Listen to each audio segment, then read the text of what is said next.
My voice speaks my choice.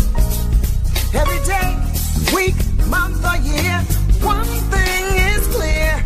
My vote is my voice.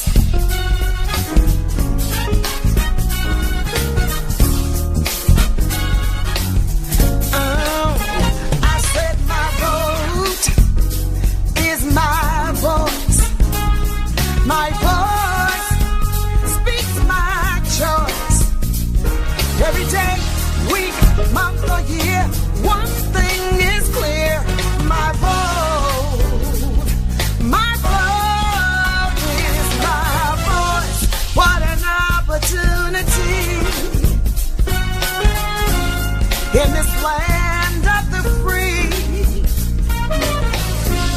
I've got something to say. I need to speak it today. My voice is important, needs to be heard. One thing I know will speak louder than words. My vote is my voice. My voice speaks my choice. Every day, week, month, or year, one thing is clear. My vote is my voice. For those I love, I want a better life. More peace, less strife. My vote will speak for me. My investment in what I hope to see. My vote is my voice. My voice speaks my choice. Every day, week, month, or year, one thing is clear. My vote is my voice. Hey, and my voice speaks my choice. Every day, every week, month, or year, one thing is clear. My vote, my vote, my vote is my voice. Yeah, speaks my choice. Hey, every day, every week, every month, or year, one thing is clear. My vote, my vote, my vote. It is my voice. Hey, it's my choice. It's my voice. It's my choice. It's my voice. My vote, my vote, my vote, my vote, my vote is my.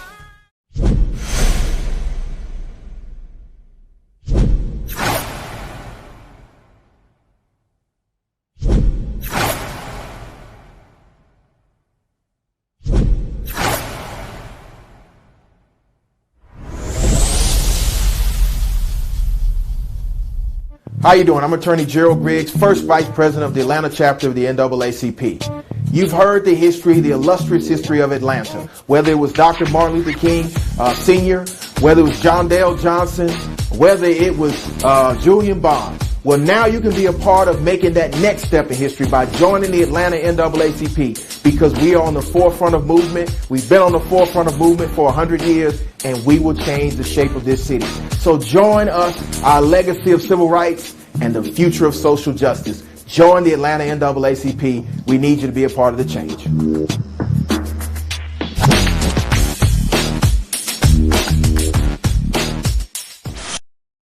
I'm Richard Rose, president of the Atlanta NAACP. The Georgia NAACP needs a financial restructuring. I'm just the guy who can do it. We haven't had a financial report since 2014. I've been a CPA since I was 24 years old. I know I can do the job. I'm ready to do the job. I ask for your vote on October 9th.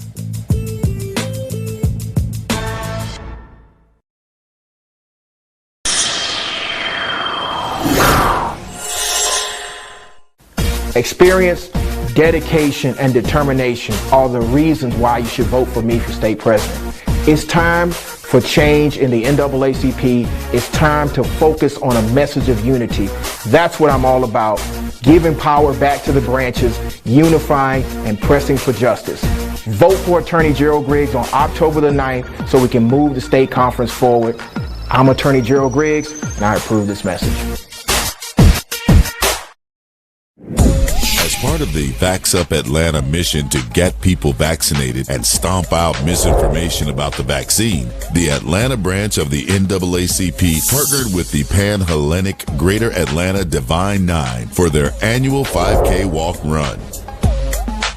Over 600 people registered for this event, and along with our many partners, including Fulton County COVID-19 Vaccinations VaxUp, we were able to vaccinate 45 adults and 15 young adults. This annual event held each year attracted people from all across the country. Way to go, NAACP-Atlanta, getting our people vaxxed up.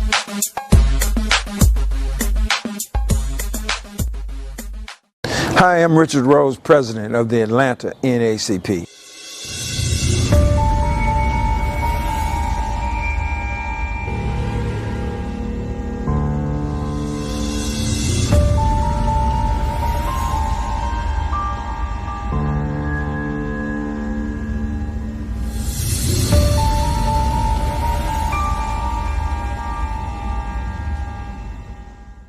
We're standing here at Stone Mountain, Georgia, the largest shrine to white supremacy in the history of the world.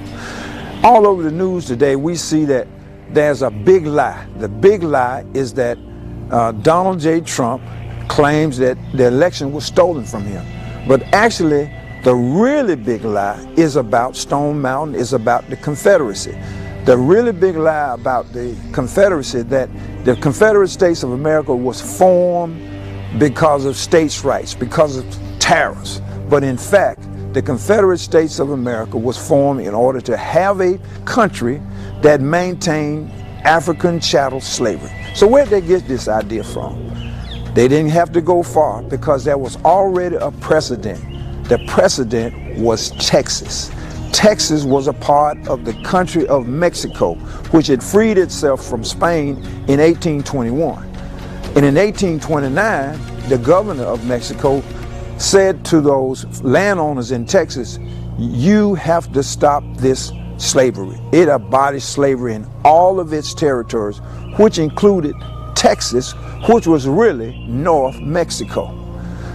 And so what Texas decided to do in 1834 was to separate itself. The landowners got together, brought arms to an army or rebellion, and they decided that they must separate from Mexico using the Rio Grande as its southern border in order to maintain the institution of African slavery. So the rest of the southern states didn't have to go far because Texas had separated itself in order to maintain African slavery. It joined the Union under the premise that they could continue enslavement of Africans in perpetuity. In perpetuity meaning the father, the sons, the wives, the daughters, and their sons and daughters. And so Texas joined this Confederate States of America. They were one of the first 7 states that seceded from the Union in order to maintain chattel slavery, in order to maintain institutional slavery based on race, period. The only rationale was race, and that was that they claimed that Negroes, that Africans were inherently inferior to white people. So the Confederate States of America didn't have to go far. They had seen a precedent and they adopted this precedent. That is the big lie that continues today, perpetrated by the sons of the Confederate veterans, by the United Daughters of the Confederacy, and at Stone Mountain, Georgia, the largest shrine of white supremacy in the history of the world.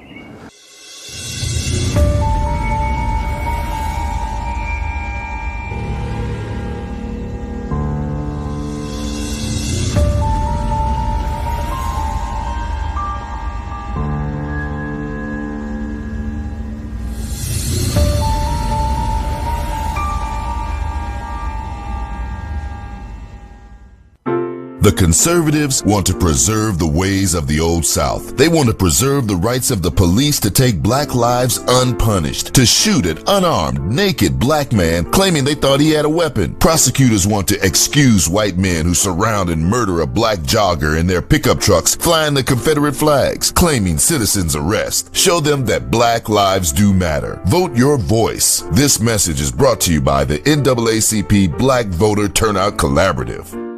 Hey, I'm Richard Rose, president of the Atlanta NAACP.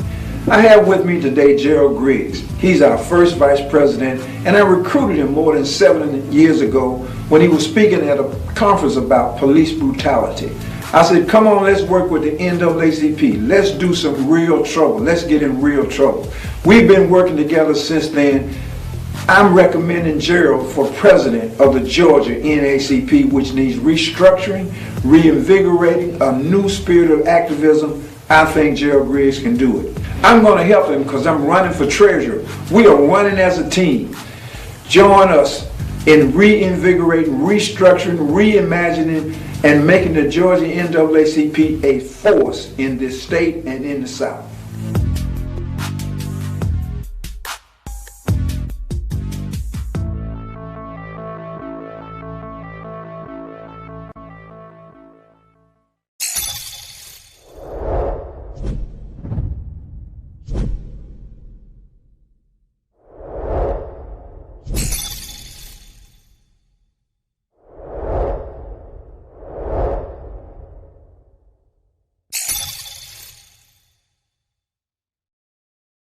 In 2019, 15,633 more Americans died than in 2018. From 2019 to 20, the differential was 503,000. The leading black Georgia funeral home reported their business increased in 2020 by more than 30%. I am glad to have not been one of them. As soon as a proven vaccine was available, I took the shot. Each of the 3 vaccines on the market is more than 90% effective. One was developed by a black woman, Dr. Kizzy Corbett. Protect yourself, your associates, and your loved ones. Don't be in that funeral home statistic. I'm Richard Rose, president of NAACP-Atlanta, which has championed civil rights since 1917. I vote, I'm active in my community, and I've been vaccinated. I urge you to join me in all 3. Vax up, take the shot. Hey, this is DC with the NAACP. Out here today getting COVID tested and getting me a booster.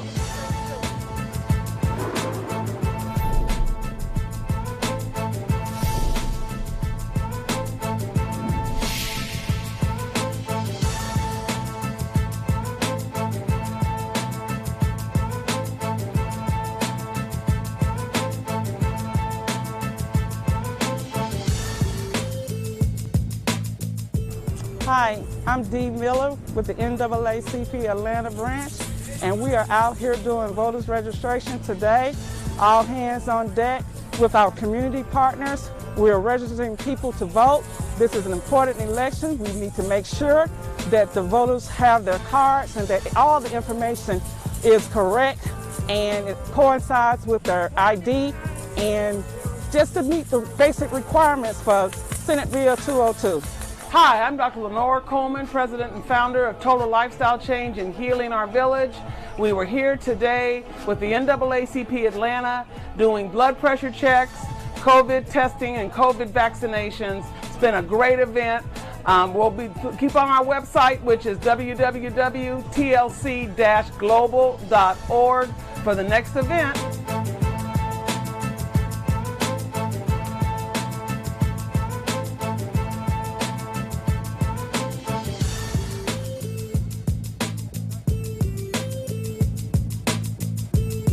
Just got swabbed for COVID rapid test. It was easy, fast, and I enjoyed it. I'm negative, man. I just got my test results back. I'm negative, COVID negative.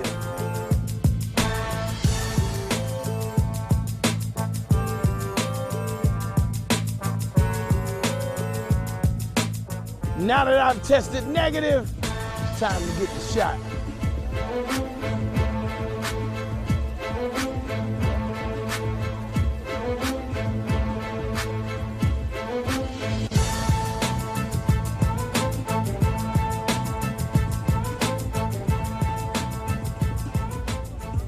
I took it like a real champ. Hey, this is Richard Rose, president of the Atlanta NAACP. Wish you would have been here today at Rodney Cook Jr. Park. We had free vaccine for COVID. We got free testing. We got hot dogs and games for the kids. We got voter registration for the adults. It's been a great day. Come and join us on October 16th at Greenbrier Mall at the Macy's parking lot. We'll be doing it all over again.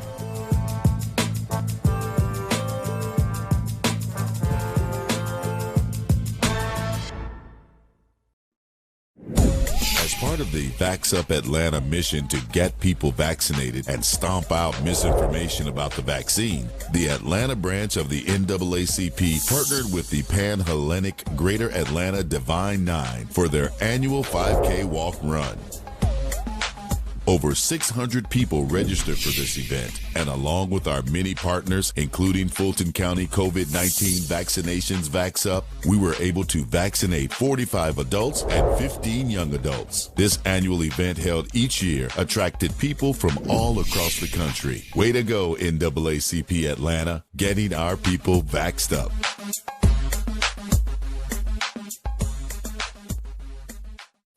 How you doing? I'm Attorney Gerald Griggs, first Vice President of the Atlanta chapter of the NAACP. You've heard the history, the illustrious history of Atlanta, whether it was Dr. Martin Luther King Sr., whether it was John Dale Johnson, whether it was Julian Bond. Well, now you can be a part of making that next step in history by joining the Atlanta NAACP, because we are on the forefront of movement. We've been on the forefront of movement for 100 years, and we will change the shape of this city. So join us, our legacy of civil rights and the future of social justice. Join the Atlanta NAACP. We need you to be a part of the change.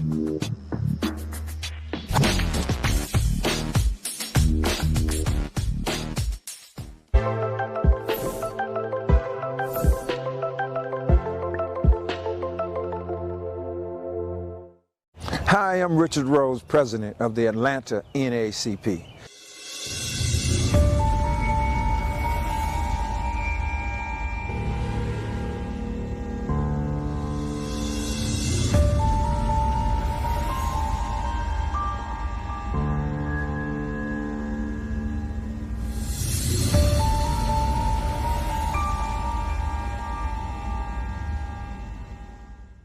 At a recent board meeting of the Stone Mountain Memorial Association, which is the governing body of Stone Mountain Park, a member of the Sons of the Confederate Veterans claimed that Stone Mountain Park is a memorial to the 50,000 Georgia soldiers who lost their lives in the war.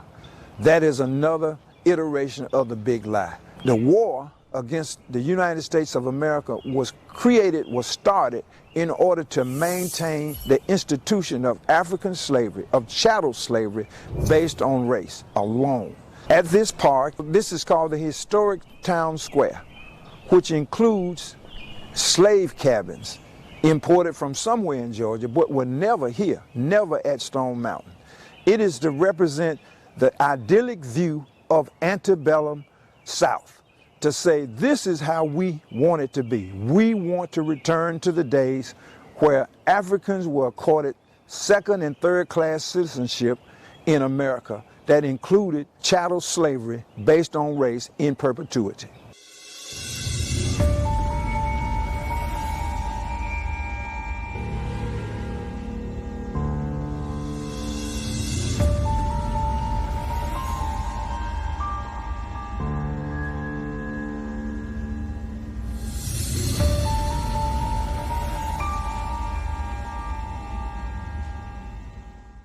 Let me be frank. The conservatives want to preserve the ways of the Old South. They want to take us back. Before Brown versus Board of Education, before the Montgomery bus boycott, before the Birmingham student movement, before the Freedom Riders, and before the Selma March where John Lewis and others were brutalized. For 111 years, the NAACP has fought for your right to vote. Exercise that right. Vote your voice. This message is brought to you by the NAACP Black Voter Turnout Collaborative. Experience, dedication, and determination are the reasons why you should vote for me for state president. It's time for change in the NAACP. It's time to focus on a message of unity. That's what I'm all about. Giving power back to the branches, unifying, and pressing for justice. Vote for Attorney Gerald Griggs on October the 9th so we can move the state conference forward. I'm Attorney Gerald Griggs, and I approve this message.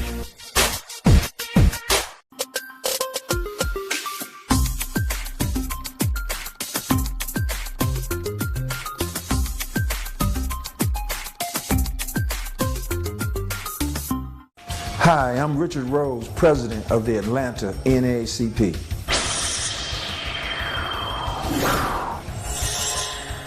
In general, the officers and leaders of local NAACP branches serve without compensation, but there is a cost of everything, even if you don't pay it. We need officers and communication systems and materials and staff. They answer daily calls citing racial discrimination in the justice system, employment, health, and housing. Annual adult membership is only $30, but that's not enough. Please subscribe to one of our annual supporter packages starting at $100 that includes membership. We can do more if you join and support the Atlanta NAACP. Go to our website, NAACP-Atlanta.org, or follow the link in this message. The community needs you and the NAACP.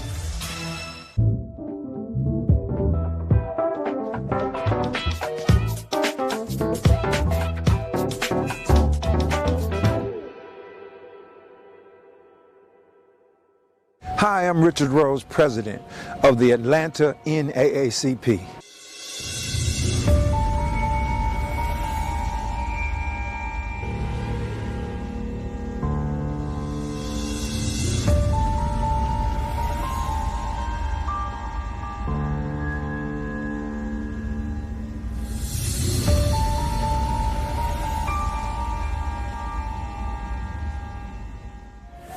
To my right, you see the largest shrine to white supremacy in the history of the world, the carvings on the side of Stone Mountain. But the Stone Mountain Memorial Association wants to dilute this message. There's a dinosaur land, there are golf courses, there's a boat ride on a huge lake, there are other attractions, including a sky ride to the top of the mountain, all designed to dilute the message of white supremacy on which this mountain and this park is based on.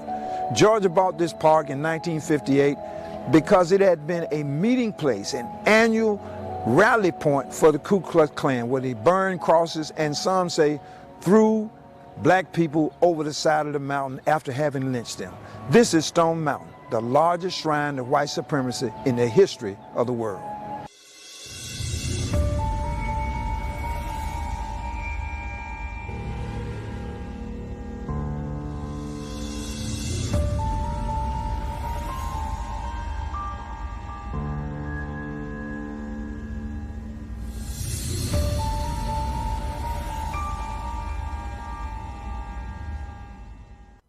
The conservatives want to preserve the ways of the Old South. They want to continue to uphold police brutality, to maintain a system that traps black families in poverty. They cut funding for education and at the same time spend millions maintaining the white supremacy messaging of Confederate monuments. They mistreat us with our own tax dollars. Refuse to be mistreated. Show them that Black Lives Matter. Vote your voice. This message is brought to you by the NAACP Black Voter Turnout Collaborative. How you doing? I'm Attorney Gerald Griggs, first Vice President of the Atlanta chapter of the NAACP. You've heard the history, the illustrious history of Atlanta, whether it was Dr. Martin Luther King Sr., whether it was John Dale Johnson, whether it was Julian Bond. Well, now you can be a part of making that next step in history by joining the Atlanta NAACP, because we are on the forefront of movement. We've been on the forefront of movement for 100 years, and we will change the shape of this city. So join us, our legacy of civil rights and the future of social justice. Join the Atlanta NAACP. We need you to be a part of the change.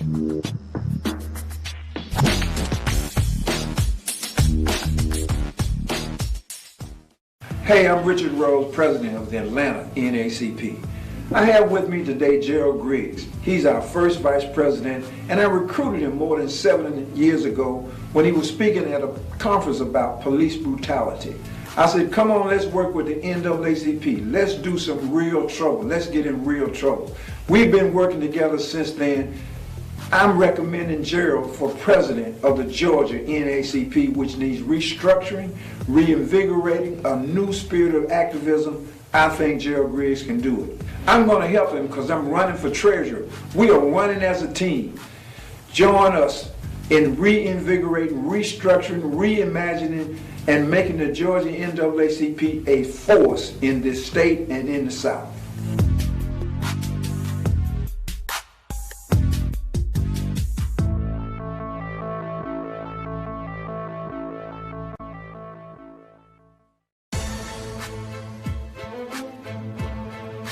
Hey, this is DC with the NAACP, out here today getting COVID tested and getting me a booster.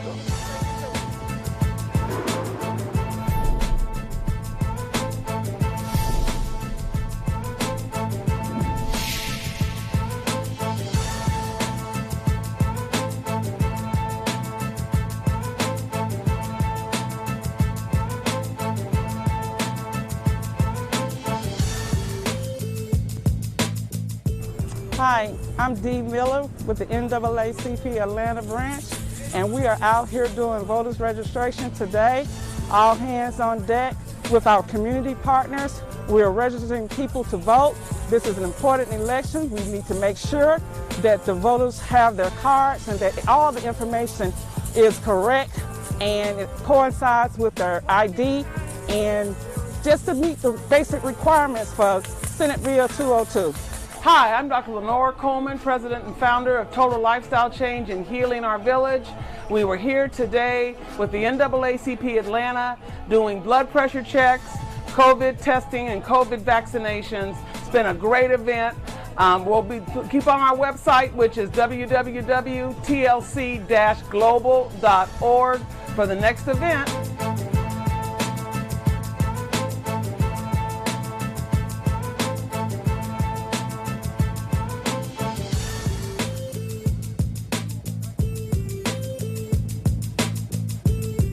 Just got swabbed for COVID, rapid test. It was easy, fast, and I enjoyed it. I'm negative, man. I just got my test results back. I'm negative, COVID negative.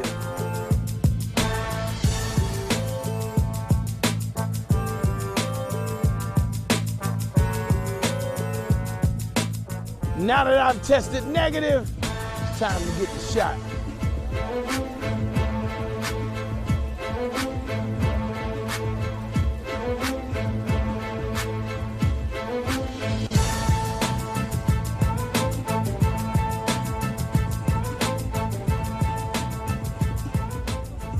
I took it like a real champ. Hey, this is Richard Rose, president of the Atlanta NAACP. Wish you would have been here today at Rodney Cook Jr. Park. We had free vaccine for COVID. We got free testing. We got hot dogs and games for the kids. We got voter registration for the adults. It's been a great day. Come and join us on October 16th at Greenbrier Mall at the Masons parking lot. We'll be doing it all over again.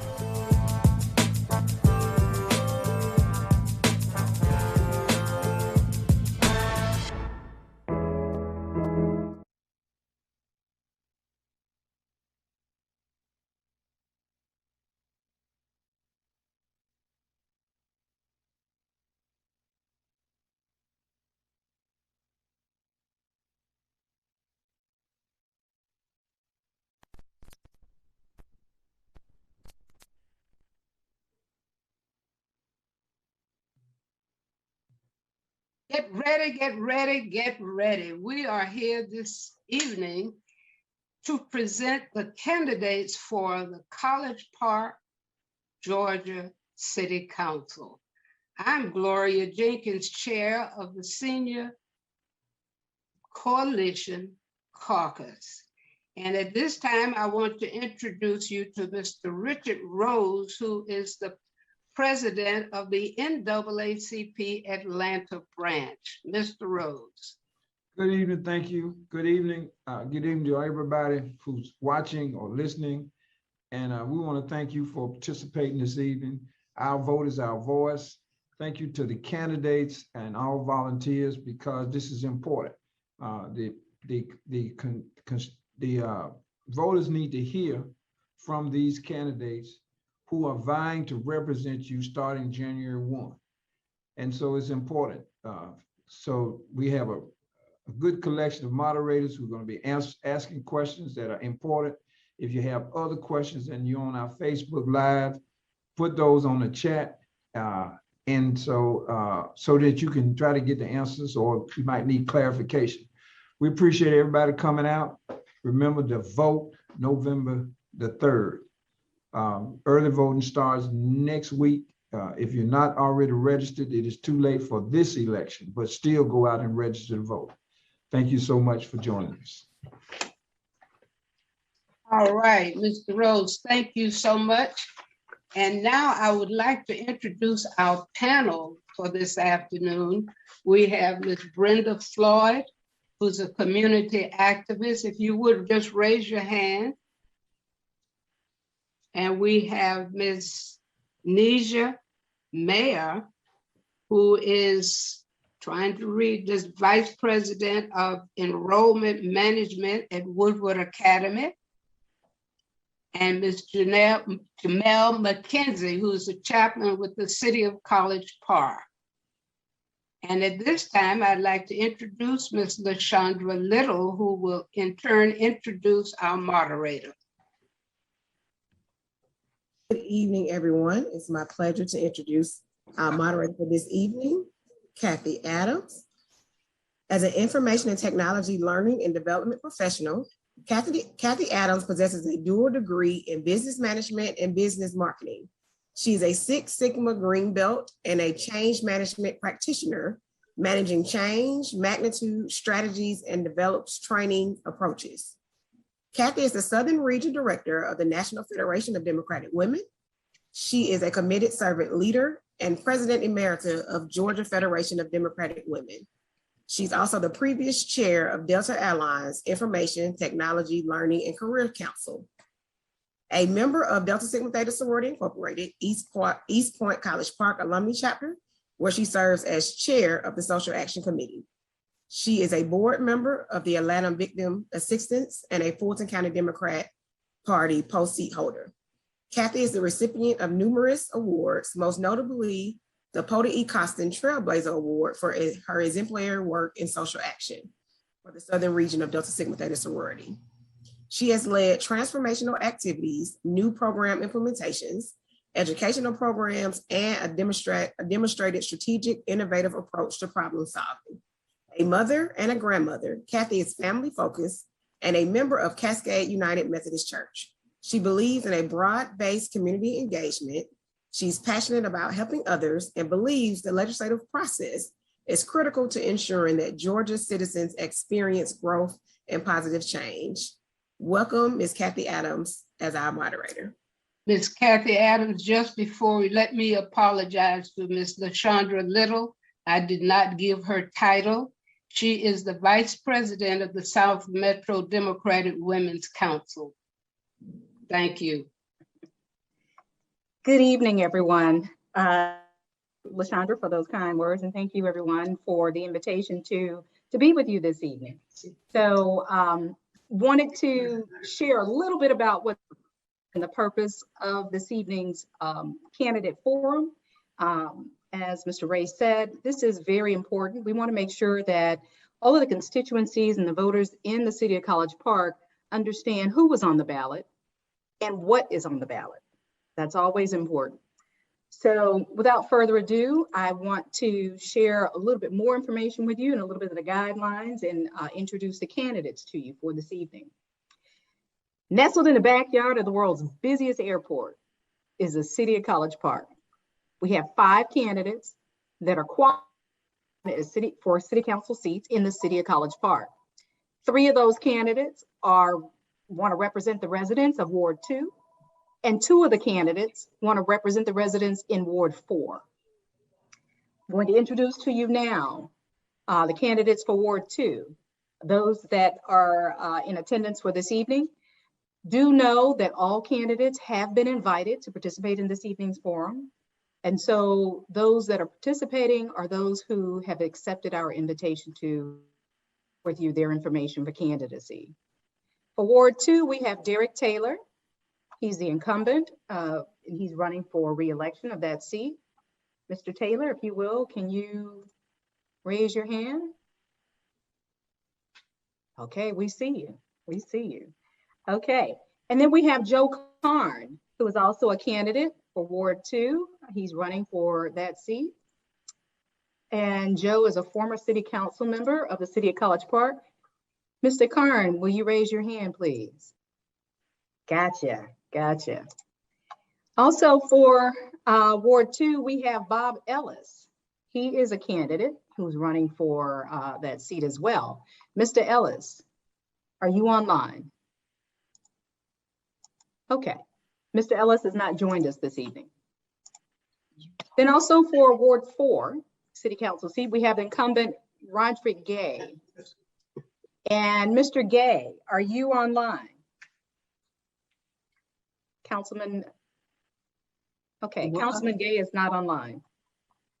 And then also we have candidate Eleanor Cornelius, who is also running for Ward 4, the City Council seat. Ms. Cornelius, can you raise your hand? All right, all right. So there you have it. We have 3 out of the 5 candidates that are present this evening who have responded to our invitation to share with you information as to why they think they are the best candidate to be elected as your next city council member in the city of College Park. Each of these candidates is seeking to govern, create policy, manage budgets, be a visionary, and create long-term plans for the sustainable growth of the city of College Park. And more so than anything, they want to lead with tact and diplomacy.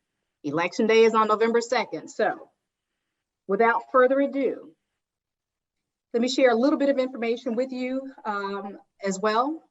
More information. We're presenting this information tonight in a fair, nonpartisan setting. So as you hear the information, do know there is no partisanship associated with any of these candidates, with our forum, and or with them serving in office. So next I'll move into the guidelines of the forum.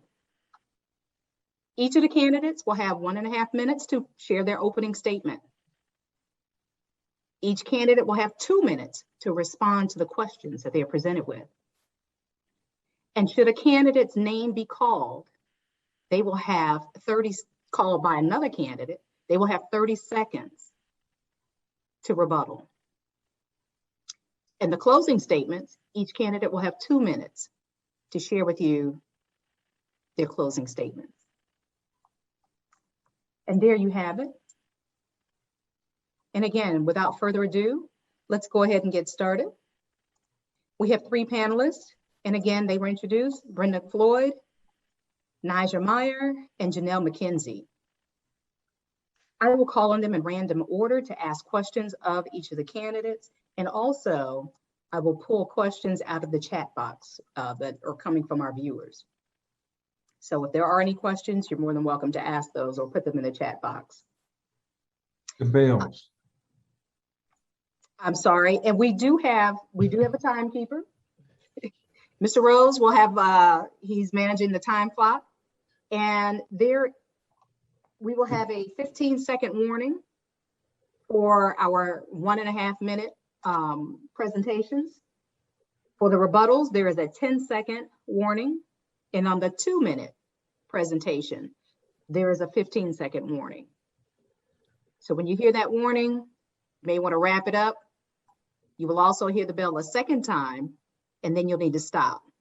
If If you go over your allotted time, you will be muted. And without further ado, I'm going to call on the first panelist, Ms. McKenzie, Janelle McKenzie. If you will, go ahead and ask the first question, please. Do we need to do the opening statements or just? Thank you. Yeah. I'm sorry. Let me back up. Yes, opening statements from each of the candidates. And so looking at the candidates, and I do apologize for that. Mr. Taylor, you are the incumbent in Ward 2. If you will, please, you have 1.5 minutes and you may start. Okay. Hi, my name is Derek Taylor, and I'm the sitting councilman in Ward 2 in the great city of College Park. Right now, my job is to go out and do policies and procedure to help run the city for College Park. But the main thing that I'm proud of that I'm able to go out in the community, work with the employees of College Park, the citizens of College Park, and the stakeholders in College Park to make a better College Park. Volunteering every day to kind of make this thing work. I just want to go back for 4 more years.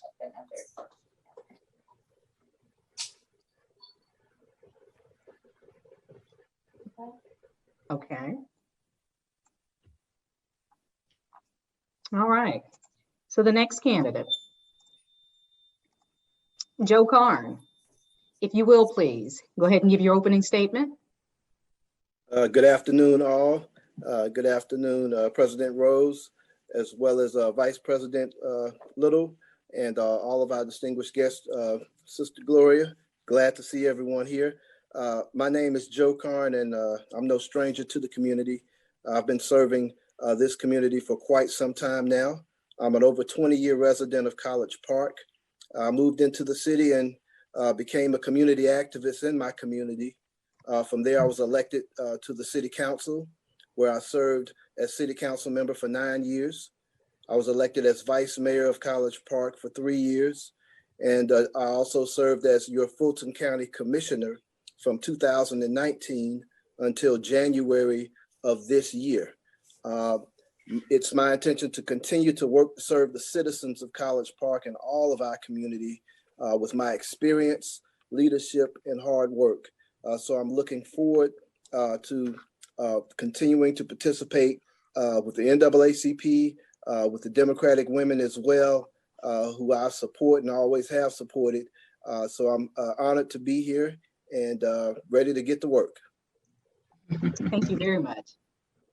Next, we have candidate Eleanor Cornelius for Ward 4. Ms. Cornelius. Good evening.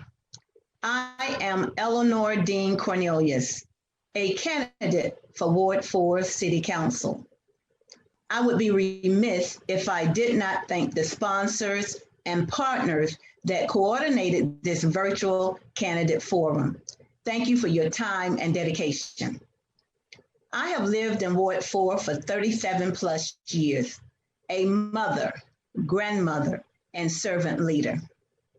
I believe our community deserves a representative with credibility, someone you can trust and believe in.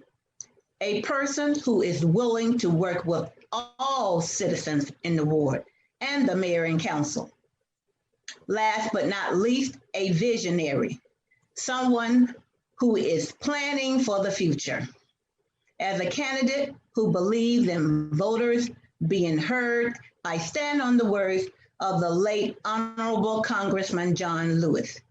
He said, if you see something that is not right, fair, or just, you need to speak up and do something.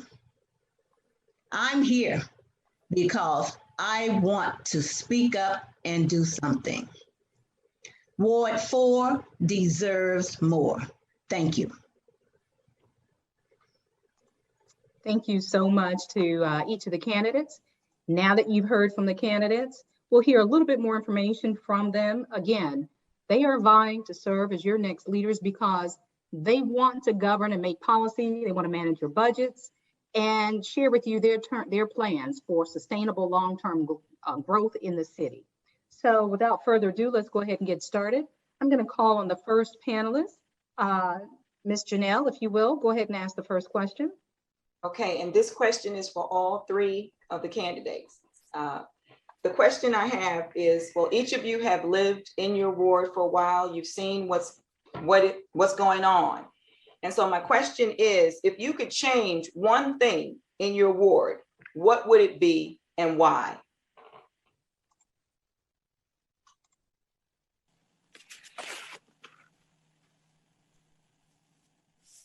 Well, I guess we can begin with Joe Carn, then I guess it was Councilman Taylor that order, Joe Carn and Eleanor Cornelius for Ward 4.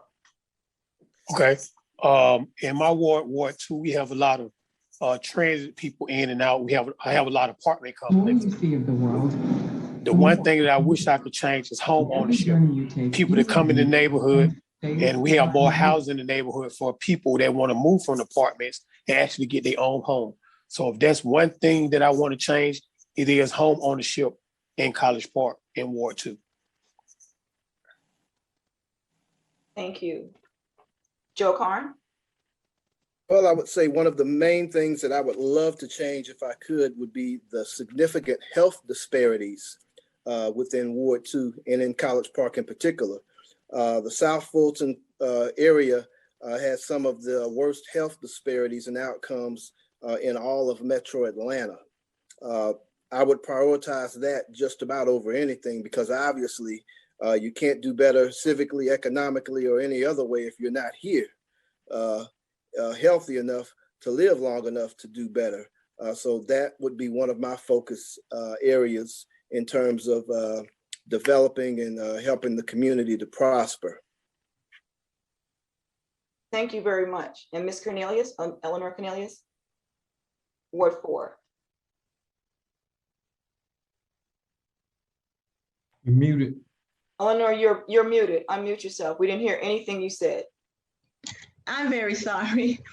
What I hear when we're out canvassing in the community want better representation. They want someone who will be inclusive for all, someone who will take action for the majority and all of the people in the community. We want a candidate who will show up and be there to speak for the community. Not absent, but present. Thank you. Thank you, Eleanor.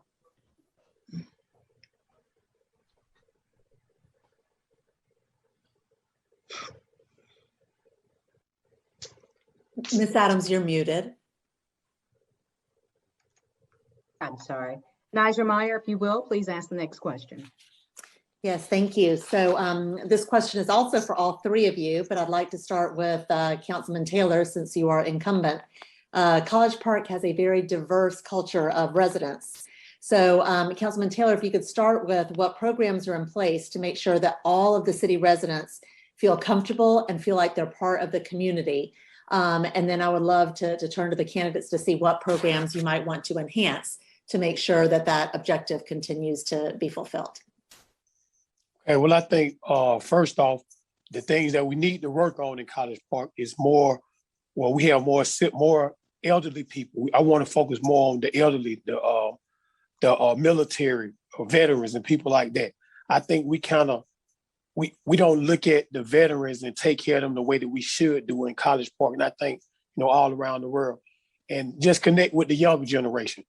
These kids are out doing all type of things, and we got to have more programs in College Park, to let the kids know that, you don't have to be an athlete. You could be just a person who want to have a job, just work every day and have more jobs in the community for the kids. I remember when I was young, we had a program called the PIC program in Atlanta. I think we should bring something like that back for the kids in College Park, because we have a bad disconnect with kids that's, the middle school going into high school. We have nothing for them to do. And I think that's more the things I want to focus on in College Park is the veterans, the elderly, and the younger adults.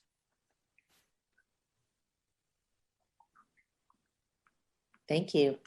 Mr. Carn? Well, we have a lot of issues in the city, and some of the things I would like to see happen, one would be improved trash collection. There's a lot of litter in the city, and a lot of that is a mindset issue. And I think we need to work from the ground up with our young people in our schools in terms of how not to litter and why not to litter. Obviously, one of my priorities has always been to keep illegal guns out of our city, period. As councilman, I created the first gun buyback event in College Park history, taking approximately 200 guns off the street in our city. That's a big issue metro-wide in terms of illegal gun activity, which obviously downgrades any community. So those are some of the priorities that I'm going to be working on.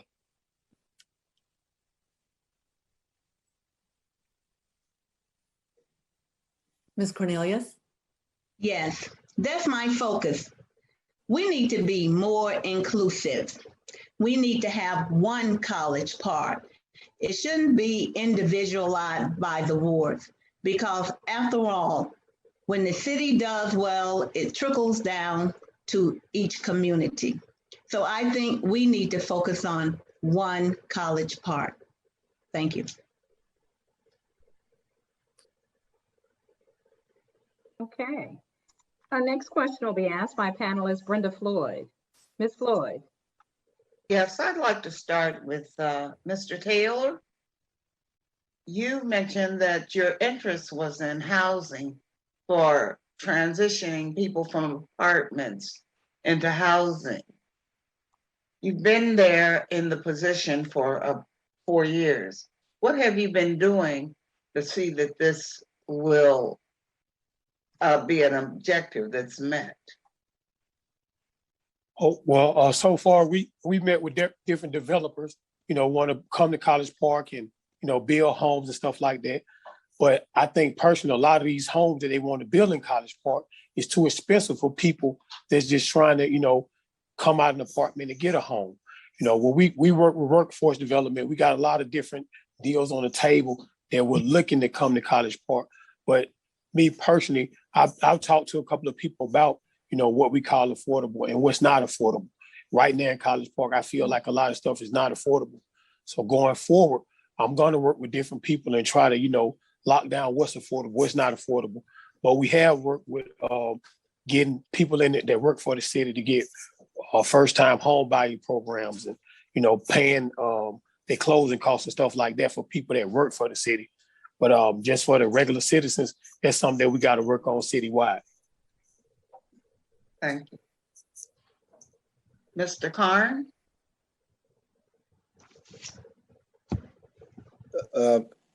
You addressed the health issue.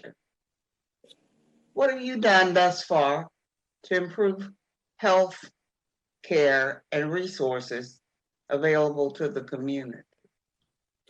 Well, I've done many things to help with the health of our community. As county commissioner, I secured over $200,000 in rent and utility assistance for our apartment residents in particular. Additionally, my office distributed over 30,000 face masks into our community during the COVID-19 pandemic, and we still distribute face masks to this day in our community as well. Also, I supported and we initially funded our urban farm project, which is along Main Street in partnership with Mr. Wilson. He has a 6-acre farm that he's partnered with the city with for many, many years, bringing young people to the farm who have never seen crops come out the ground or pull the carrot out the ground and so on and so forth in terms of them learning about a healthy lifestyle. Time. Thank you. How many minutes? I thought you had 2 minutes. It's was that a chime? No. I heard a bell. But this is the bell, so that's what you listen for. I heard a bell. Okay, go ahead. I'm sorry. And we'll just go ahead and give him, go ahead and finish your statement, please. That's all I had. Okay, great. I'm not sure if anyone is not speaking, if you will please mute your lines. I don't know if I'm hearing someone's phone, but there were some bells there. There were 2, as a matter of fact. But, and I do apologize, Mr. Karn. Ms. Floyd, Brenda, are you finished? No, I haven't asked a question. Or Miss Cornelius. Yes. You mentioned that you've been in the community 40 plus years. And you said you want to bring something to the table in terms of making all of College Park one ward or one College Park. How would you do that? Well, we just recently, a year ago, started KYN, Know Your Neighbor. It's a tool to educate and poll the residents to find out what they want and need in the community so that we can pass the information on to the powers that be. We recently started that here in Ward 4. However, it's open to anyone who would like to become a member of Know Your Neighbor. We have different people to come in to speak to the neighbors. As a matter of fact, we've had the mayor of the city of College Park. We have had several council members and a real estate agent. So it's open to whomever would like to join and participate. Thank you. The next question, Naija. Ms. Meyer? Hi, so my next question is that seniors are among the largest voting blocks in most communities. With this in mind, do you have any ideas for how to assist seniors with bridging the gap of technology and communications? So again, I'll start with you, Councilman Taylor. I think that's not really a difficult thing to do. I think, but we got to go back to the roots, door to door, knocking on the door, talking with the seniors and make our younger generation show them how to work with technology. We have a lot of old seniors that, they just don't want to deal with it. I think that the ones that would like to do it, just make it's educational. It's a change, and some people just don't like change. But if we can find a way, like I say, and I want to always bring the younger generation in with the older generation, because I look at it like me with my grandma, or me with my grandkids. I enjoy, seeing my grandkids every day. So I think that it'll be easier for our younger generation to show our older generation with technology and register vote and stuff like that online. And like I say, it's not difficult. It's just something that, you got to want to do. And, these days and times, everybody don't like to knock on doors and meet new people. With COVID-19, it don't allow us to do that anymore as much. But I think that's the way to bridge that gap. Thank you. Mr. Karn, what are your thoughts on assisting seniors with technology? Well, we can never turn our back on our seniors. I'm well on my way to becoming one. I am a grandfather that just hit the 50 milestone last month.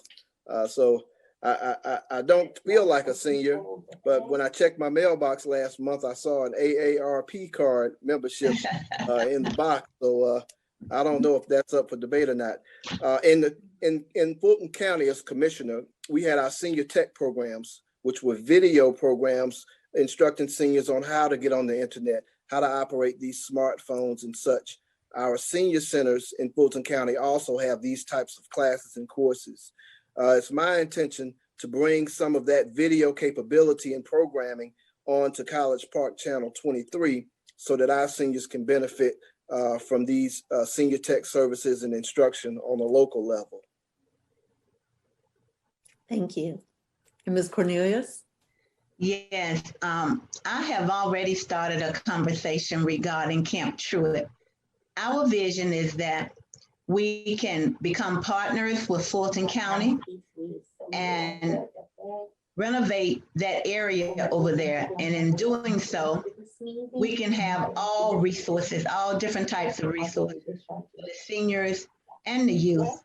One particular resource would be computer technology and having the seniors come over and get trained for the different uses of the computer, because, many seniors aren't that tech savvy, okay? And so I think that would be a great idea for us to have a program there that's convenient for the seniors to attend. And at the same time, reach out to the youth and have technology services there for them, coding, many resources that we could really do over there at that place. It really has been a diamond in the rough that we haven't taken advantage of.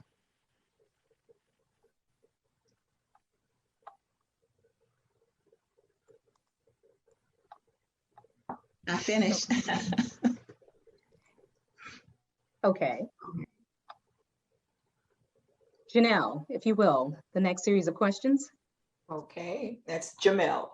Jamel. Okay, yes. Okay, I want to start this time with Eleanor Cornelius, and then from Eleanor Cornelius to Joe Karn, and then Derek Taylor. I'm going to go backwards. So the question that I have for all three of you is, if you were to, now you're elected and you receive a grant, if you were to receive a grant for $1 million that you could use in your ward or even for the city in any way that you wanted to, what would you do with it and why? I would go directly to Fulton County to ask them to join a partnership with Ward 4 to renovate the Camp Truett facility. I just believe that if we go over there and renovate that place and open it up to the public and add these different resources, this would be just mind-boggling that people would find unbelievable that we can have this type of development in our community. We could have career training over there, technology hub. We could have a place for seniors to go, play different games, just enjoy themselves. Same thing with our youth.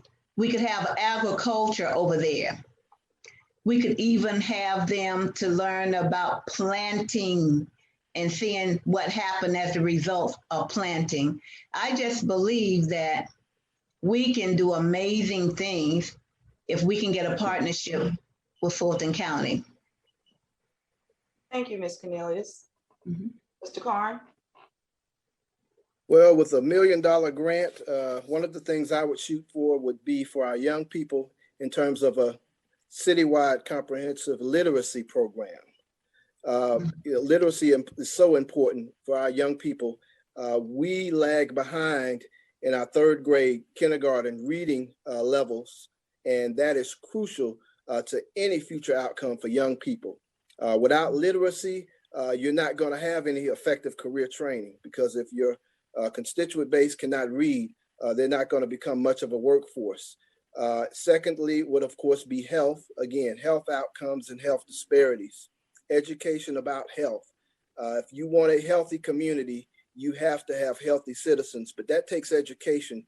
I see young mothers with 2-year-old babies with Coca-Cola in the baby bottles. Education is going to be very important to get people to understand how to get to better outcomes for themselves as well as their children. Thank you. And Councilman Taylor? Well, I think I would want to do something in a program where we can work with the youth with, something like a workshop type program where you do something with your hands, welding, wood shop, where you could fix something, not dealing with sports and nothing like that. I want a kid to understand you can make a good living at a young age if you just get a trade. Now that you got to go to Atlanta Area Tech or trade school to do this, I think we can start this in high school. 14, 15-year-old kids can do that if we had a grant for that type of money. So if I had $1 million, that's what I put my $1 million grant behind, getting the kids ready to take care of yourself when you leave your parents' house or when you graduate from high school, either. Thank you. Naja, next question, please. Yes, so my question is, when you look at Main Street downtown, it looks like the dollars are just booming and restaurant businesses is thriving. So again, I'll start with Councilman Taylor. So how much tax revenue is coming to the city from the restaurant business, and how are those funds being used to help College Park citizens? Well, I don't know the actual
Every day, week, month, or year, one thing is clear.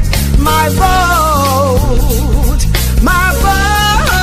is my voice.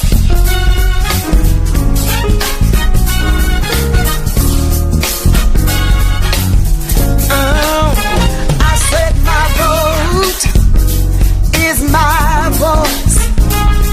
My voice speaks my choice. Every day, week, month, or year, one thing is clear. My vote is my voice. What an opportunity in this land of the free.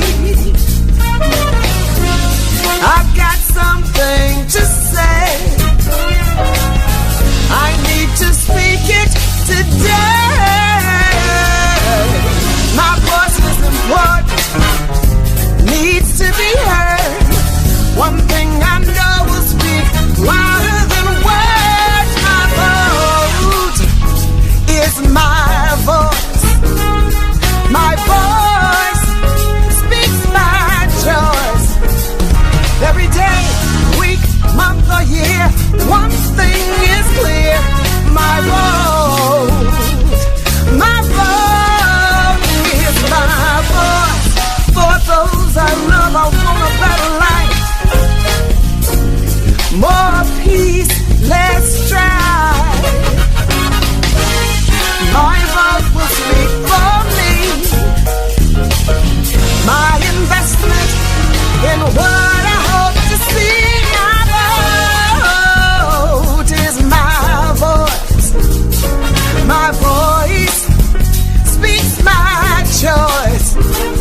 Every day, week, month, or year, one thing is clear. My vote is my voice. Hey, and my voice speaks my choice.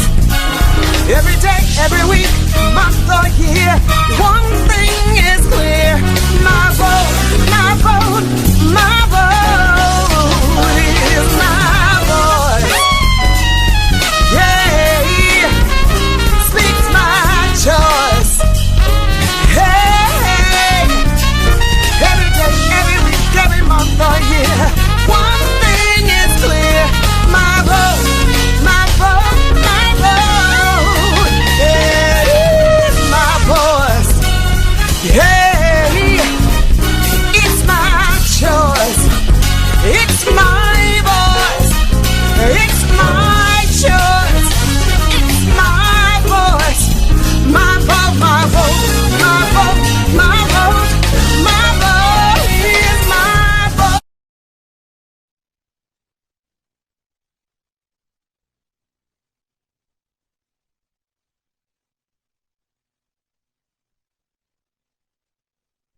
Recording in progress. With your developers, and you force the issue and let them know that you're not bringing in what you consider unaffordable housing. It's just a matter of how you deal with the developers and with the landowners as well. And I've dealt with them for many, many, many years, securing the 300 acres for 6 West with the city of Atlanta, so that we can put affordable housing in that footprint was one of the projects I did directly with the mayor of Atlanta to make sure we received that land back for affordable development for residents that wanted to move out of the apartments into homes. Thank you. Ms. Cornelius, what is your idea of assisting people to remain in affordable housing here in College Park? Well, my thoughts on that is that we really have to work with getting so many of our citizens out of poverty. We have about 29, almost 30% of people living in poverty here in the city of College Park. So I believe, first of all, we need to bring jobs here that these people can go to work and be able to afford housing. I can remember when when we first moved to College Park in 1984. We couldn't afford the home here in College Park. However, the owner of the home, they worked with us so that we could afford the home. So I just believe we have to work. My time is up already? No. Okay. I just believe that we all have to work together to find a process that will move many of our citizens from poverty into the workforce so they will be able to afford housing, affordable housing. Thank you. Mhm. Okay, we'll go ahead and get started with the next series of questions. But I also wanted to remind everyone and our viewers who are in attendance this evening, if you're not speaking because we are getting feedback noise, or if you don't have a role, please mute yourselves or also mute your cameras, turn your cameras off. So we're getting feedback noises, and the candidates and myself, we're thinking that we're hearing chimes and we're not, but we're getting some conversations as well. Also wanted to remind the viewers to say, this is a stream on Facebook, so do share. We'll also make it available on YouTube for later viewing. So make sure that if you have any questions, put those in the chat box and we will address those as well. Next set of questions will come from Jamel. Jamel? Okay, question, and I will start with Joe Karn this time, and then from Joe we'll go to Councilman Taylor and then Ms. Cornelius. My question is, how do you plan to involve residents in the decision-making process in your ward and in our city? Well, as council member before, I conducted monthly community meetings in all of the apartment complexes that I represented. I heard vocally from my residents on a constant basis. We blasted newsletters out as well and video messages to make sure everyone was involved. My picks on the Business and Industrial Development Authority, the Planning Commission, and the Board of Zoning and Appeals were very active members of our community, and I'm proud to have collaborated with them. And before I made a decision as councilman, I would always talk with our community first to make sure that we were on the same page and working together in terms of delivering the results and expectations that our community was looking for first before I made that final decision. Thank you. Councilman Taylor? You're on mute. Yes, having community meetings is the easiest way to get it done. Because of COVID-19 is a little bit difficult. We're not having the community meetings in the apartment community rooms anymore. So you got to go out, talk to people as you get an opportunity to meet them. Like I say, COVID-19 making it difficult to get everything you want to have out to the citizens, But going forward, we want to do more newsletters and stuff like that.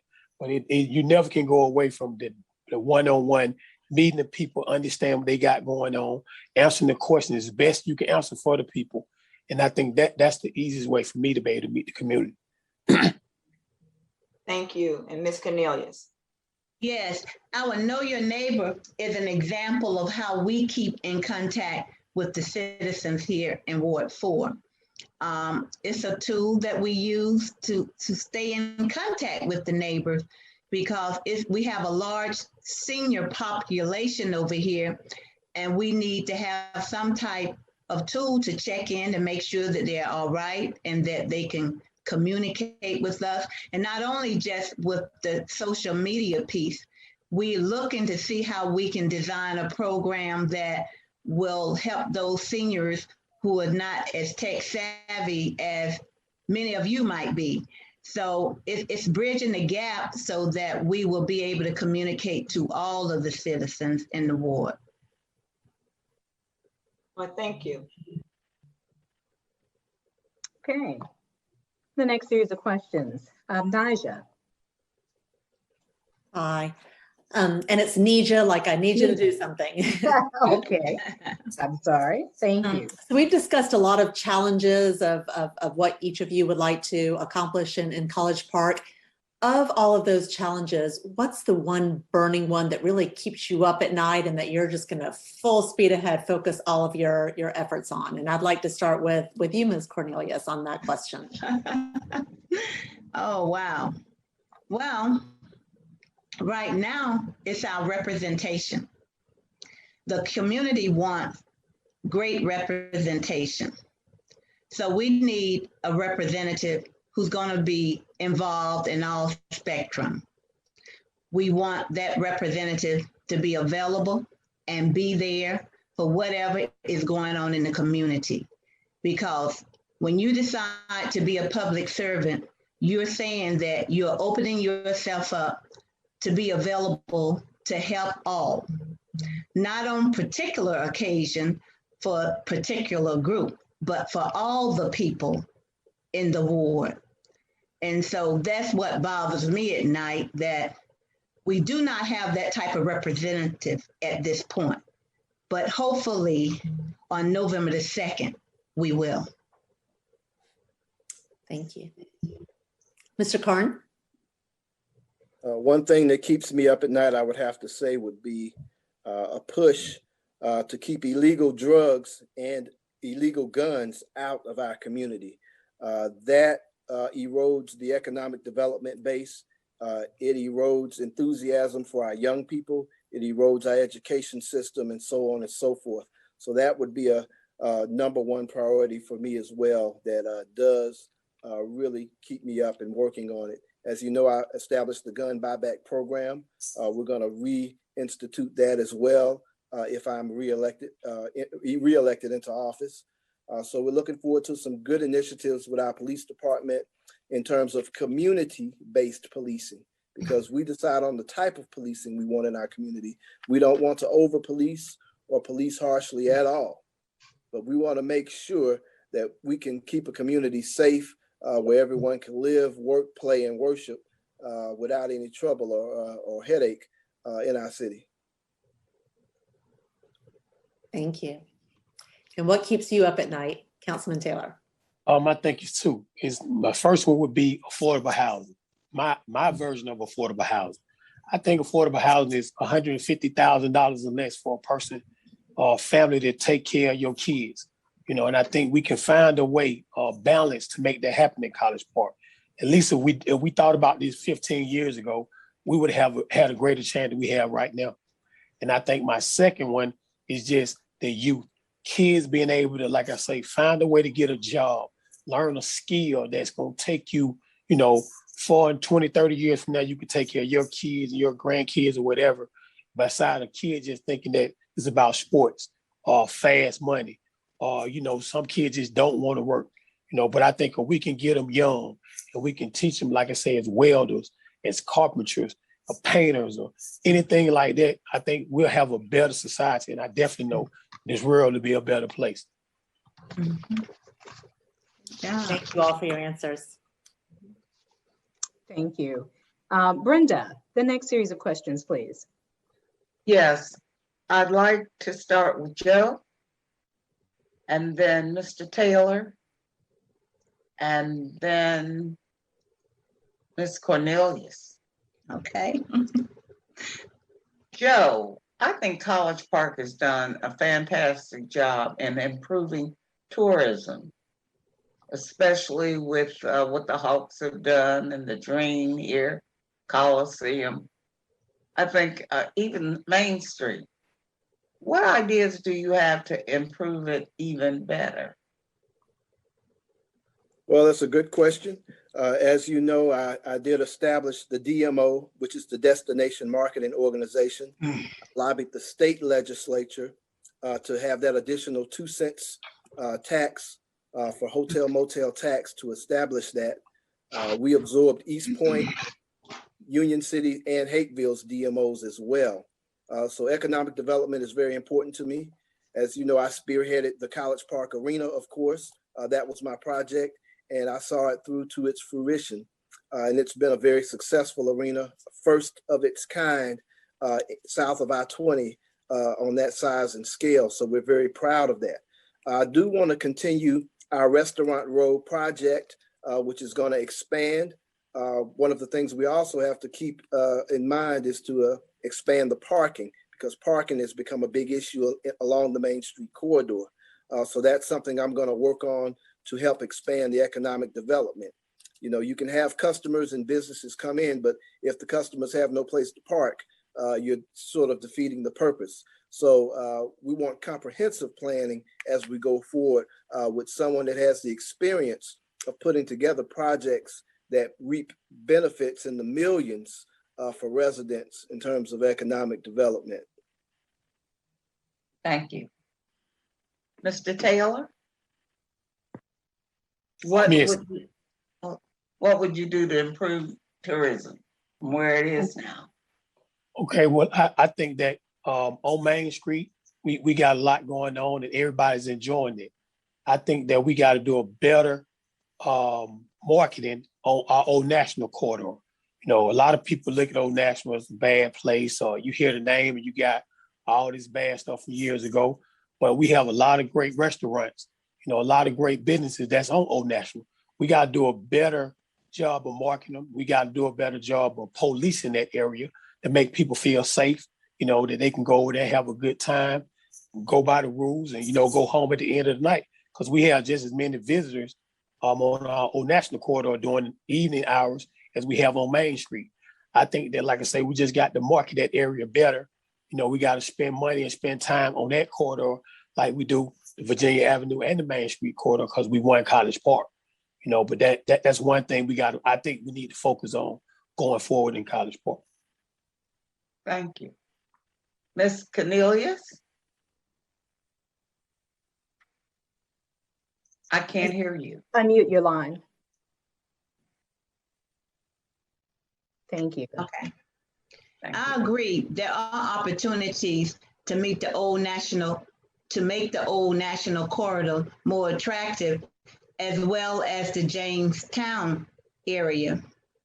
This will help to draw more attention to our community as well as Main Street. So I just believe we need to think about more projects that we can do to make those two areas more appealing to visitors as they come to the city. Thank you. Kathy. Thank you so much, Brenda. You know, I have a question, and also I see one in the chat box as well, but, you know, and it's around the same thing about development and growth, new housing, businesses, inviting people to the corridor to come see and be a part of College Park. And no one said anything about noise abatement. That's the elephant in the room. What are we doing about noise abatement? Are we going to manage that going forward? You want to continue to build rooftops and expand, but we haven't addressed noise abatement for the residents, the longtime residents who've already been there. What are your plans? And I want to start with the councilman. Okay, well, I know that one time they did some about noise abatement. And I think going forward with the new houses that we're trying to build, we're trying to make them build them a lot safer, a lot quieter, you know, from the beginning. That way you don't have that much problem on the back end. So yes, we do need rooftops, but we got to make sure that the people, when they're coming in, doing the new houses or whatever development coming into the city, we got to have it safe for us, like you say, the noise on the beginning of it, on the building and the beginning of the building of the process. That way we don't have that problem 20, 30 years down the line. So I'm going to make this a two-part question because you answered half of that. What do we do for the existing homes that are already there? And what do we do? You're talking about new development, new growth. What do we do for the residents who are already dealing with noise abatement? And I want each of the other candidates to address that as well. Mr. Okay. Taylor. I think I'm not sure, but I think some of our houses in College Park got some type of abatement about the noise. I know they did something in a couple of apartments that I stayed in College Park. But for the rest of the residents, that's something we got to work with the federal government about what we need to do to make that happen. And I think collectively with mayor and council, that's something that we need to put on the ballot to make this work for the citizens of College Park, because all of us got to live here together, you know, and it'll be a great opportunity to fix a lot of these houses up to make them, you know, live better well, they won't have the problem with the noise and hearing the noise inside their house. Unfortunately, we're so close to the airport, these planes not going anywhere, but we can find a way that we can all coexist and live with the planes flying over our homes right now. Thank you. Ms. Cornelius. Yes, that's part of my platform, airport noise. And I believe that we need to go back to the table with FAA and have a discussion about revisiting some of the things that they did do. But however, it's been over 20 years, I know, since we received any funding for the noise program. So I believe that we need to go back to the table and have conversation, but not just a few of us. It's gonna take a lot of people, that means from all the different wards, to come before FAA and let them know that we are just dissatisfied with what's going on with all the noise, because the noise has increased. We have more one-ways now, so we got to come up with a solution to help this noise, because it's really impacting our lifestyle. I mean, you go out in your yard, if you're having a gathering, you have 3 or 4 planes going over, you can't even have a conversation. So this is something we really need to address as a city. Okay, thank you. And Mr. Karn. Thank you. Noise has always been a big issue in College Park, obviously, because of the airport. But I am the one person that has actually done the most about the noise issue in College Park. When I came into office in 2005, I was elected to be the only African-American board member of a national organization called NOISE, which is the National Organization to Ensure a Sound Environment. I served as their treasurer for 10 years. And we lobbied the FAA to receive additional sound insulation, noise abatement for our multifamily apartment communities, as Councilman mentioned. So you can thank me for that. For those, that insulation in the apartments was a part of a $32 million package that I secured from the FAA, along with the help of Congressman John Lewis, for the first time for multifamily apartments. Now, our homes had been abated for noise in the 90s, but the technology now is such that it's time for another round. Exactly. Because a lot of that abatement is not that effective with the modern airplanes that we have. And in terms of the frequency of arrivals and departures at Hartsfield-Jackson, approximately 2,500 planes a day, obviously it gets pretty noisy. In terms of our new developments, we're pushing for a 45 decibel interior noise threshold, which is quiet and comfortable.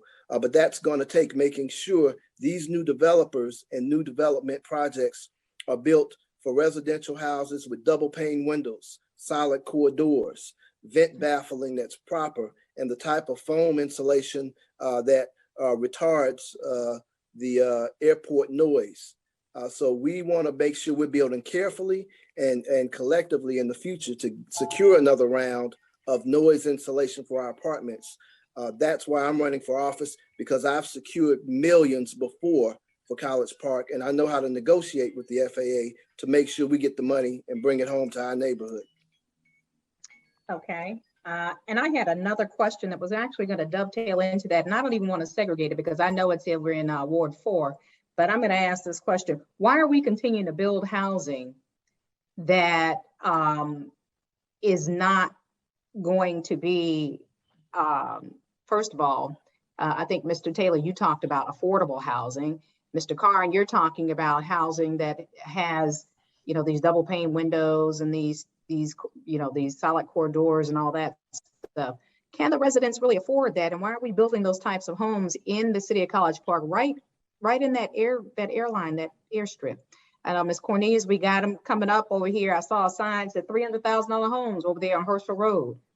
We're building that right along the corridor of the world's busiest airport, where we have all those beacons coming right down Camp Creek Parkway. What are we doing to make this affordable community for the residents of the city of College Park? Are we just throwing things out there just to say, we're giving you something? Can they afford that? Can they afford a $300,000 homes? And are they going to be, you know, are we going to have them so that they're not going through a noise abatement issue in 5 years? And I'm going to start with, go ahead, Mr. Karn.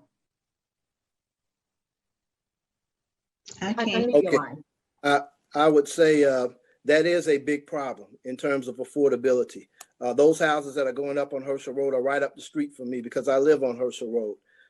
I consider that unaffordable. And had I been councilman for the last 4 years, I would not have approved that project at that price point.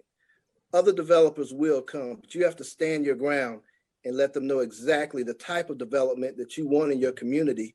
And if you don't stand up and demand affordable or have the resources or wherewithal to go out and find affordable projects with affordable contractors and developers, then they're not going to come your way. You can't just sit in your office and wait on a phone call. You have to get out and make sure that happens. So that's what I intend on doing. Ms. Cornelius, it's in district you're running for. Exactly. That's the lack of a voice in Ward 4. You have to be collaborative, go to the table and talk and focus on availability. I mean, our councilman talked about that in his community meeting on last week. And he was rallying for those homes over there. But if we have 30% poverty in the city of College Park, who's going to be able to afford those homes? So when we think about building in the community, we need to look at the residents and the income. So I would not have agreed to have a $300,000 home built over there on Herschel Road. Okay, Mr. Taylor. Yes, I definitely agree though. Those houses are not affordable. I said from the beginning, I think affordable is like $150,000. Unfortunately, you know, one councilman cannot do anything by themselves. It's not it's a team. You understand what I'm saying? And once people get to voting and doing the things they're going to do, sometimes you get outvoted, sometimes you win. We did not own the land. The land was privately owned, and it was already zoned to pretty much do what they put houses over there. We couldn't make them do it at the price point that I want to put it at. You know, like I say, I lobbied for it, but unfortunately, it's not a word that's in team. It's five of us together make a decision. I got outvoted on certain things, and the development is coming, but once again, it's not affordable for nobody that I know. $300,000. It started off at $300,000. Some of those houses are going to be $400,000 easily. You know, 2 working people pretty much can't afford that. You know, depending upon where you're working at. But yes, I definitely agree. Those houses are not affordable. But that's the issue that we're having in College Park, because we're so close to the airport, and people think that, you know, if I can get people to come buy these $400,000 or $500,000 homes because they can get off a plane and pretty much walk home. People will buy it, but that's a whole new College Park is what I call it. I got another question, and then I'm going to turn it back over to the panel. What are we doing for the master plan? What does that long-term vision look like? You all want to lead this city, but what's your vision? You're supposed to be a visionary. You're creating policy to do for the citizens. And when I say a master plan, take me 10 years and beyond for the city of College Park. I'm going to start with Ms. Cornelius. I knew you were about to say my name, but I'm hopeful. I'm hopeful that the 6 West project that we're working on at this point, I'm hoping that it's going to include mixed-use development, retail. I just believe that 6 West project is going to be great, but it's going to take some time to put it together. So that's my hope, that 6 West plan will take us into another area here in the city of College Park.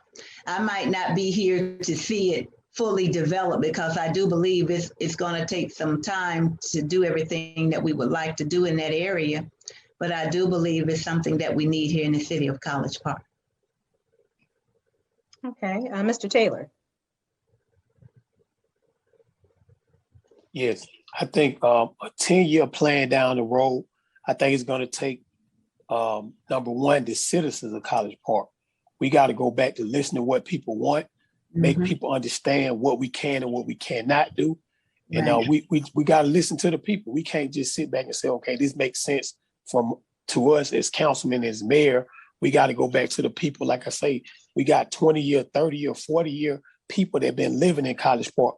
Those are the people we need to hear from. Those are the people that started College Park, that on their backs of what's going on in College Park right now. I just feel like that we're ignoring the people that worked in this city so long and the people lived in this city so long, and we building a whole nother College Park. And if we don't slow down and talk with the citizens, College Park is not going to be the College Park that we had an opportunity to enjoy so far. It's going to be a whole nother College Park if we don't get this thing on the right track. And Mr. Karn. Well, in terms of a 10-year comprehensive plan, I'm the only person that has been up on the city council for over 10 years. And the progress that you see and development that you see in College Park, a large part of it is due to my efforts. When I moved into town, College Park was just a speck at the end of the runway. No one can deny the type of development we have seen thus far, but we have a longer way to go. Building affordable housing that our city employees can afford, affordable housing that the workers at the airport can afford. That's what you're going to see if I am reelected. And I'm going to make it my business to find the developers that can bring that to the table. And I'm not going to settle for anything less because I know how to do it. I've negotiated countless arrangements and deals before.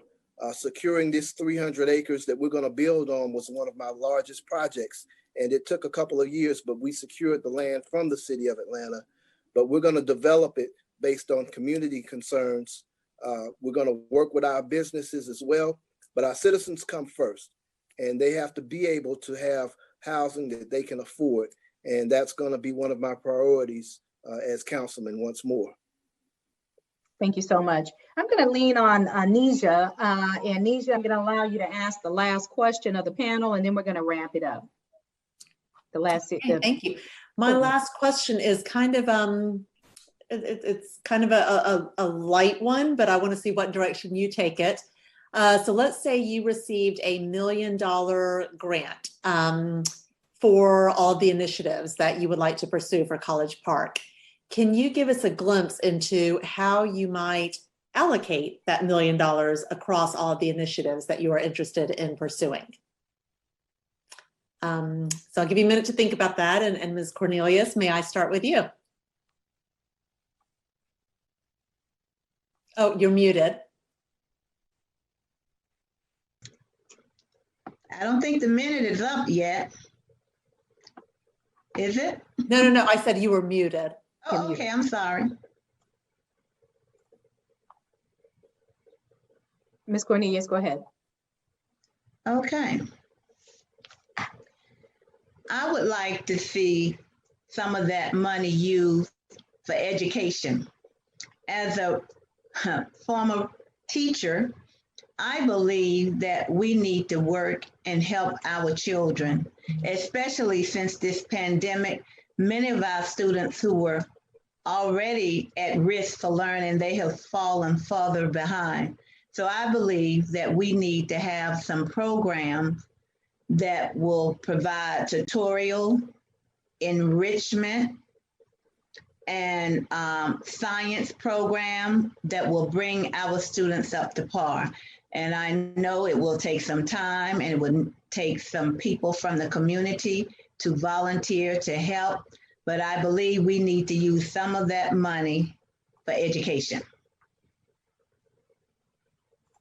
Thank you. Mr. Karn? Thank you. Well, $1 million additionally. I would have to prioritize that $1 million with certain projects that could be supplemented with other funding from other entities, such as the state and the county. Working together with the county land banks, for instance, you can parlay some of that funding into larger funding and make a bigger impact. Working with the school systems, if you do have a couple of $100,000 to pitch in, you can partner with the school boards, which I have done over the years. In terms of McLaren High School, we're going to be getting a new school on Main Street next to the city auditorium. That was one of my projects before I left office, but you have to partner, and these additional funds would help advance some of the other projects by bolstering monies from the city that we have, in addition to monies from the county, from the school boards, or from the state. So you want to allocate it in terms of where it would supplement with other funding that you can collaborate together and piece together to make your projects even better. Thank you. Councilman Taylor? I think I'll focus more, like I say, on the youth. Back to, well, if I can teach these kids or train them to do certain things and be able to get a job, we don't have to worry about continuing this process over and over again. Yes, education is very important. And I agree with Ms. Cornelius that we should put a little money back for the kids and look out for education. That's very important. But my main thing is focused on these young boys mainly, to show them what to do when, you can't do nothing else. You can work with your hands, as long as you can still see and you're still healthy, you can do things with your hands. You can make you a little money and take care of what you need to take care of. So I spend my money with education and mainly with the youth. Thank you. All right. We've just heard from each of the candidates. Again, all 5 of the candidates have been invited to participate in this evening's forum, but we heard from 3. And so what I want to do is ask those 3 candidates to share with us the closing statement. Each of the candidates will be given 2 minutes on how to reach them, additional information as to why they're qualified, how we can, if you want to work for them, volunteer for them, or if you want to make a campaign contribution. And more so than anything, read their bios, because I will tell you, I didn't see any LinkedIn information on either of the candidates. So you guys still have a little work to do. That's a challenge. Everyone should have, if you're vying to serve as a public servant, people should know who you are and what kind of background you have. And it shouldn't be on a campaign page. So at any rate, each of the candidates will be granted 2 minutes to share a little bit of information about themselves and how we can reach them. I'll go ahead and get started with Ms. Cornelius.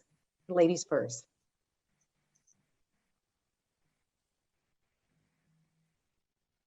Unmute your line.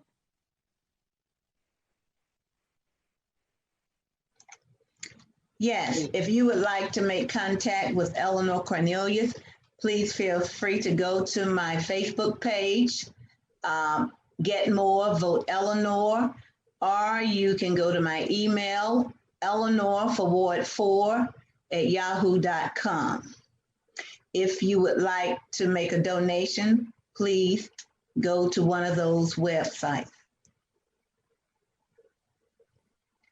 You want me to do my closing as well? That's part of your closing. So okay, it's not and or, it's all, you get 2 minutes. All right, thank you. As a former educator, I would teach as I have learned. A big part of success in life is to show up, come to class, be prepared. To that point, you notice this evening that our representative for Ward 4 is absent. It's important to show up, be involved, and have a voice for your community. Councilman Gay has missed all BIDA board meetings this year. BIDA board meetings help to make decisions on development that comes here to the city of College Park. I'm asking the people of Ward 4 to really think and think hard of the type of representation that you would like to have for the next 4 years for our community. Do you want someone who's going to be there show up and be prepared and on time? Or do you want someone who decide to come when they think it's an advantage for them? Time up. Time. Thank you very much, Cornelius. Next, we'll do this in alpha order. So Mr. Carton, alpha order by last name. Thank you, Ms. Adams. I want to thank you all for having me. President Rose, Sister Gloria Jenkins, Vice President Little.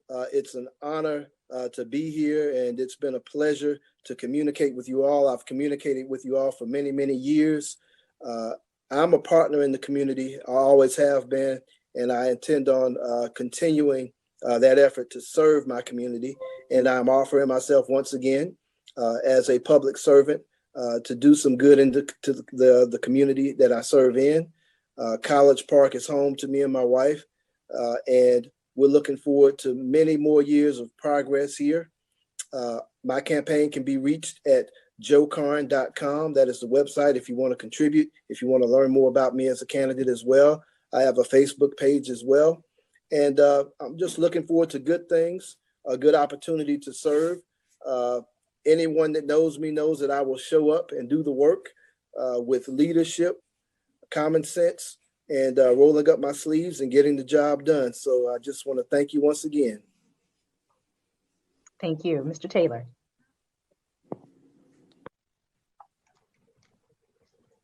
Yes, yes, I just want to say, I want everybody to go out and vote. Vote with your heart. Vote for the best person that you think is a candidate. I want to let you know I'm here to serve the people of College Park. I'm here to try to do affordable housing. I want to work with the elderly. I want to work with veterans, and I want to work with the youth. I've been called to serve my first 4 years. I think I did a pretty good job. I want to go back and do 4 more years and do the things that I want to do in the community. I'm always here. It's no I in team with me. We got to work together collectively to make this thing happen. It's no way one person can do anything. It's way no one person can do legislation. So I feel like, if you want to get me back for 4 years, November the 2nd, come out and vote. And I appreciate you guys for putting this on for us. It was a great opportunity for us to get to the community, let them know what we got going on. But once again, I'm here for the next 4 years. So thank you guys on November the 4th, November the 2nd. Thank you. Thank you to the candidates for offering up your time and participating with us this evening to share a little bit about your views, your visions, and your values for the city of College Park, and to share with your voters on how you plan to lead this great city into the future. We didn't hear much about gentrification. We didn't hear anything about taxes or Aerotropolis and how, College Park is actually going to complement and or work with that team. But that's to come. So the voters have a baseline. They've heard from you again on what your values and your visions are. What I challenge each of them to do now is to, I say, I'm speaking directly to the constituents of the city of College Park. These terms are 4-year terms. They began on January 1st of 2022 and they end December 31st, 2025. That's a long time. That's a very long time to have your lives in the hands of someone else. So when you make a decision to go vote, make sure that you understand their values, their visions, the direction that they're going to take you and your family into for the next 4 years. I also want to share with you some important dates. October 11th is the first day to begin mailing in absentee ballots. October 12th is when early voting in person begins. October 22nd is the deadline to request an absentee ballot. And November 2nd is Election Day. And I challenge each of the residents, because you owe it to yourself, you owe it to your family, and you owe it to your neighbors to elect the best qualified public servant to develop and govern this great city. And I highlighted and I put emphasis on the word qualified. This is not a popularity contest. 4 years is a long time. In closing, I want to leave you with this. Be an educated and informed voter. I want you to know before you go to the polls. Know before you cast that ballot who is on that ballot. Know what is on that ballot, because there could be some referendums. Know when to vote and know where to vote. Please exercise your right to vote. Thank you for joining us this evening. I'm now going to turn the forum back over to Ms. Gloria Jenkins to close us out. It might be gone. Here, I am not gone. I am right here, right ready. So you've heard some good answers to questions. We've had an opportunity for our candidates to give their versions of their visions. And so as you go through your community, share what you heard tonight with your neighbors. Many of them are undecided as to which way they are going. Some are deciding they're not going at all. So we need you to convince them to go vote, and that will help the greater cause that they get into the habit of voting. Now they will become a super voter. Want to say a special thank you to our panelists. Two of you I knew already, and one I met just yesterday. Thank you all so much for joining us, and candidates, thank you all as well. Mr. Rose, do you want to have a closing statement? I want to thank candidates again for their offering to do public service. It is a service. It is not about the money. It ought to be about what you can do for your neighbors and not for yourself. And your volunteering to run shows a commitment, and we appreciate that. I want to just let this recording will still be on both our Facebook page and our YouTube channels. So NAACP-Atlanta on both will find us both, and be happy to. You can view it all time of day and night, and if you miss something, you can replay it. So avail yourself to it, because as Ms. Adams said, this is a 4-year commitment. 4 years can be a long time. Thank you all. For information, my tally shows that we had 62 viewers tonight, and we don't know what they may move up to as they watch it later. Thank you all. Be safe and have a good evening. Thank you. Hi, I'm Richard Rose, president of the Atlanta NAACP.